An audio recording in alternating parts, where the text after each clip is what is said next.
hollow regions of Hades, asking, what law, what privilege have I infringed? Why should I ask for the gods for help? Have I indeed one friend to bring me aid when my piety has brought on this impious prize? But if the gods find favor with these things, then in my death I will learn the true nature of my crime. But if fatal fault belongs to man, let him have the same fate, the self-same fate that he prescribed for me. I have no more words of spurious comfort to bring you hope of false delay. You shall die for defying my laws.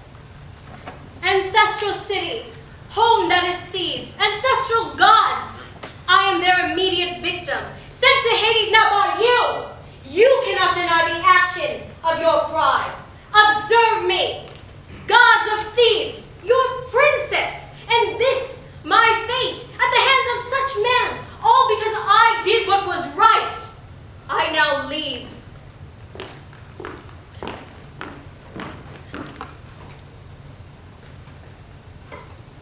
The rule of fate is mystical indeed. For there is no escape from fate, and no words can shade your act of treason. The fates, the immortals bear down on the wicked, my child. Wait, my king. I come to address the Lord of Thebes, sent by the goddess Gloriana. You and I come from common road. We share one pair of eyes. It's a blind man's lot to journey that's dependent on a guide. What is it that brings you here, Tiresias? If shall tell you all, then you, Creon, must heed my prophecy. I have never yet been a man to doubt your word. And so your guidance of state was ever sound.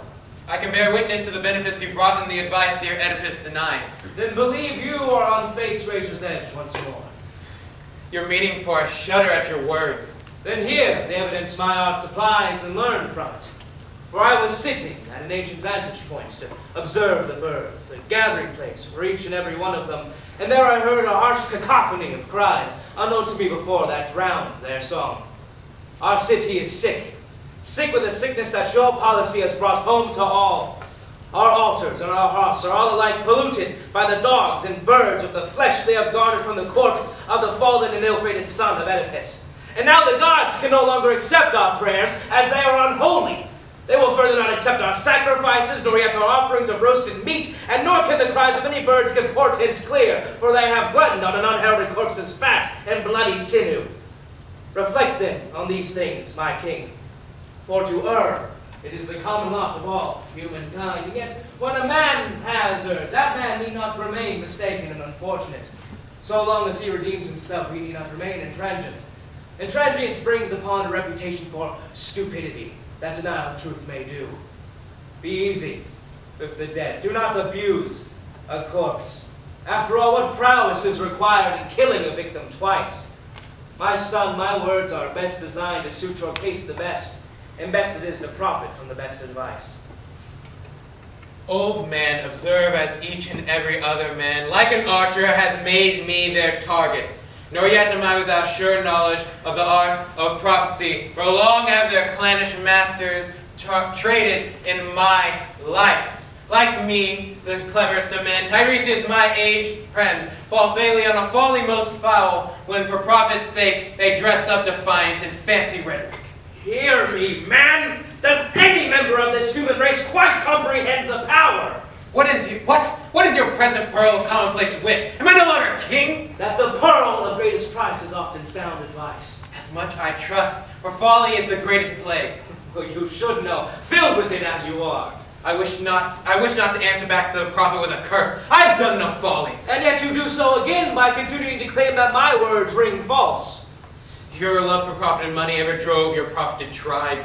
The spawn of tyrants always hanker for ill-gotten gains. You speak of coin, I do not. Have you not forgotten you are speaking to a king? No! Nor that you hold that throne secure because of me. You are skilled in prophecy, but your love for crime, that is of your mind, not the gods! You will provoke my heart to betray its secret dread. Then speak, man, for I do not wish to gain by what you say. There is no gain in what I say, I think, for either you or me.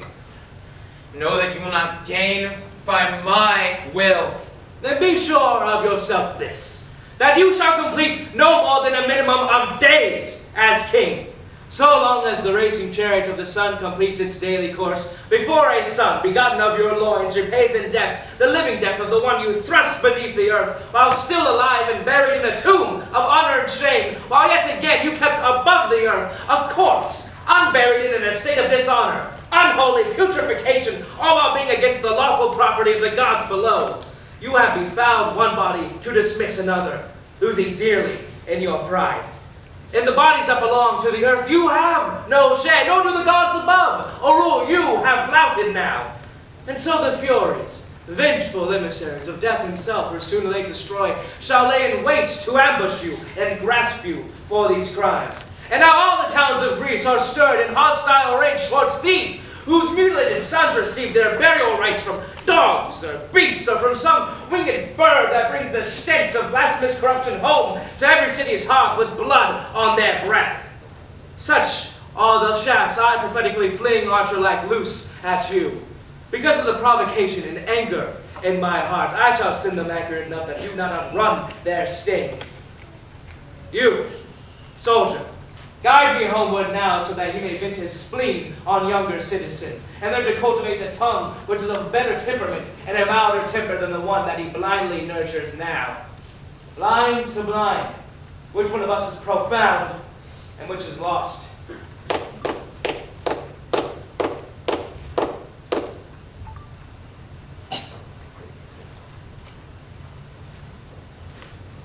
My lord, the man has gone, dread omens on his lips. And I am very well aware that his prophecies to us have never proven false. I know, and so I am deeply troubled in my mind. It is the dreadful thing to yield, but not to yield in the face of his expertise. And so to bring disaster crashing on my pride is dreadful too. He took no payment. But the knowledge of truth itself. It is your duty, Creon, to take due note of good advice from such a known source. What would you have me do? Advise and I shall yield from the proper, if I am properly determined. Go now, release the maiden from her rocky tomb, and rather give the corpse of Polynices a proper burial. And this is your advice? You think that I should bend? Will I not seem weak? Should I release this criminal girl? Do it as quickly as you can, my lord. Send a swift-footed nemesis to advance from the gods to cut this folly quickly short. I goes against the grain, and yet in my heart of hearts, I know that my resolve must yield to the necessity that Oedipus who could not. Go then, and act yourself. Do not entrust these tasks to other men. I shall, and quickly, even as I am. Do you also go too? My friend, yes, all of you, take haste, take up your axes in your hands, and hurry on to that far vantage point, while I myself, since it was my decision made, shall be rewarded as then one to set her free and person changed for one who imprisoned her. For now I apprehend it is best to live by one's whole life through adhering strictly to both the precedent and the laws of the gods. Lord Dionysus, son of Zeus, deep thunderer, Bacchus, Lord King of Thebes, we raise the ground of the savage dragon's breath. in flickering light the torch has spied you out beyond the peak, while bacchanalian songs divine extol your glory on the road to Thebes. Here Iacchus himself, leading the dance of lambent stars, conducting songs nocturnal, whose night-long fervent dancing does your bounty honor, O King Creon.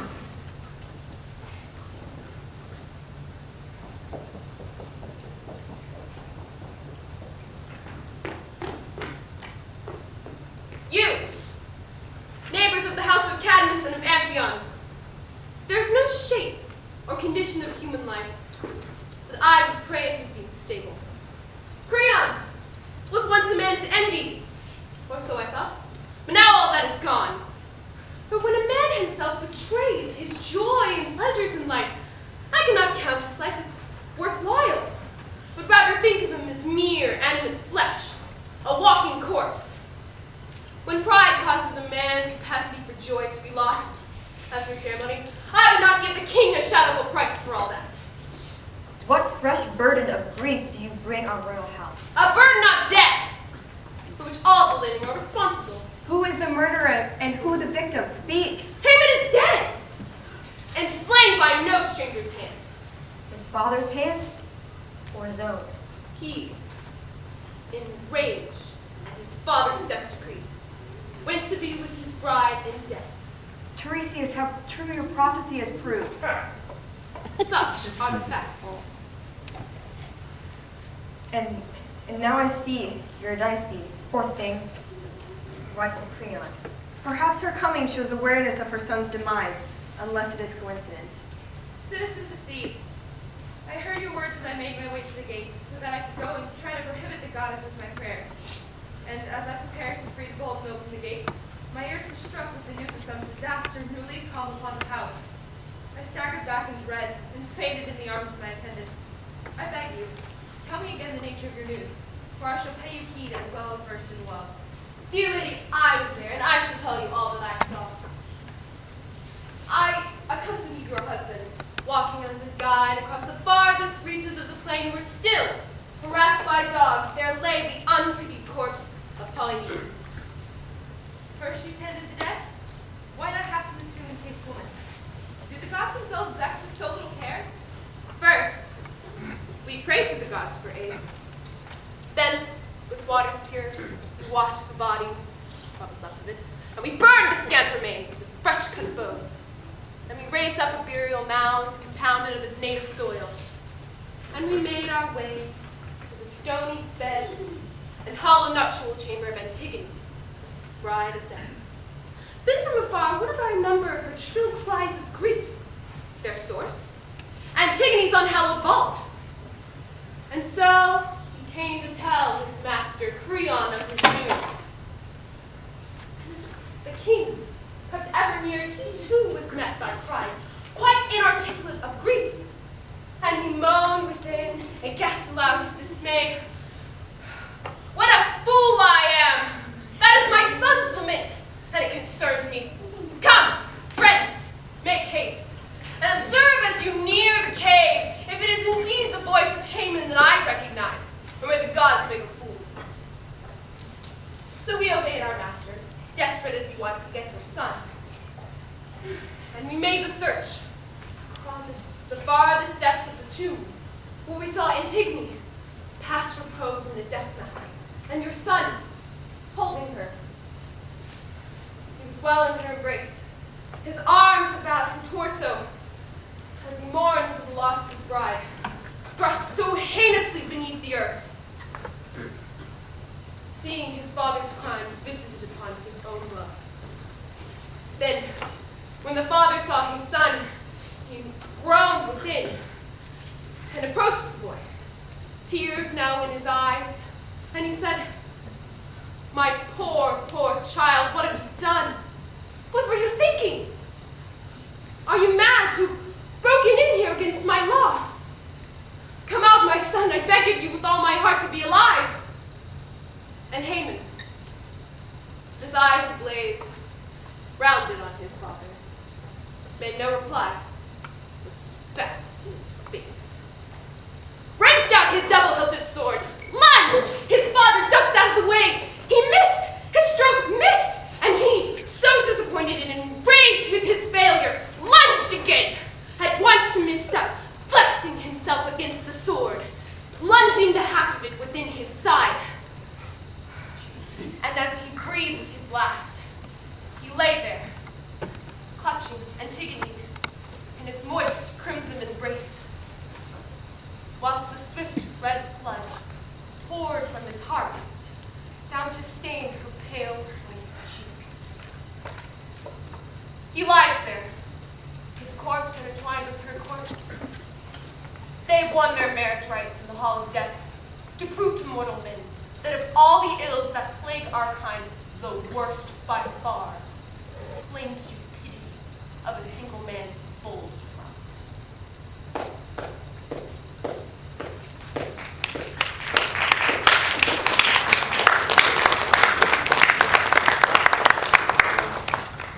What would you think to make of that? Creon's wife has gone inside without a word to say of good or ill. Her silence concerns me. But I nurture the knowledge that she does not think it right to show in plain view private grief that she mourns inside. I do not know, although it seems to me that pain repressed in silence may threaten worse than loud lament. Then I shall follow her, in case she holds in the despair of her secret heart some sort of... Your advice is sound, but a danger lurks wherever earnest silence reigns. See where the king approaches now.